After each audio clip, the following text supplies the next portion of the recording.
Karena saya harus berbicara di depan para Bapak Ibu sekalian mengenai pentingnya kenapa kita harus belajar bahasa Mandarin.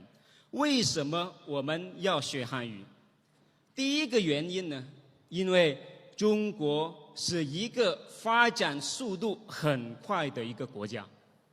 Karena alasan pertama adalah karena Tiongkok saat ini adalah negara dengan pertumbuhan yang sangat cepat di dunia ini.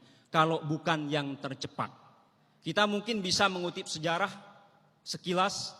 Tiongkok baru merdeka pada tahun 49, Indonesia merdeka tahun 45. Tiongkok adalah adiknya Indonesia dari segi usia. 49 sampai 78 Tiongkok masih jauh lebih miskin dibandingkan dengan Indonesia.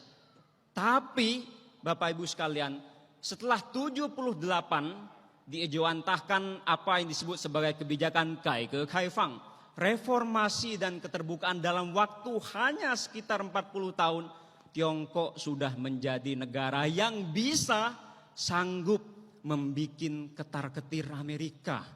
Sementara Indonesia dari 45 sampai tahun 2023 ini GDP kita paling gampang kalau untuk mengukur suatu kekuatan ekonomi masih bertengger di angka ribuan US dollar.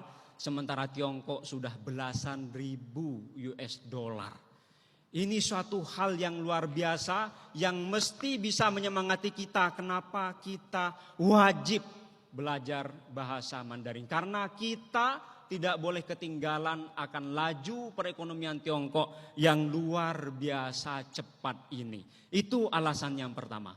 Alasan yang kedua adalah 因为中国是世界上人口最多的国家，而华人遍布在世界各地。Karena penduduk Tiongkok saat ini adalah penduduk paling banyak di dunia dan orang-orang Tionghoa menyebar di mana-mana. Bayangkan masyarakat Tiongkok sekarang jumlahnya 1,4 miliar. Tentu ada suatu data yang menyebutkan bahwa secara demografi masyarakat Tiongkok jumlahnya akan disalip oleh India. Tapi secara kekuatan ekonomi India dengan Tiongkok masih mempunyai jarak yang luar biasa. Mungkin bisa dikatakan bagaikan langit dan sumur saat ini. Dan orang-orang Tionghoa menyebar di mana-mana. Bayangkan Bapak Ibu sekalian. Kalau kita bisa berbicara dengan bahasa Mandarin, kita sudah bisa berbicara dengan 1,4 miliar orang yang ada di dunia ini. Ditambah dengan orang-orang Tionghoa yang berada di mana-mana. Ini adalah suatu hal yang luar biasa yang menurut saya tidak bisa kita lewatkan. 第三个原因，因为说实话，尤其是在印尼，反华市场还是非常非常非常大。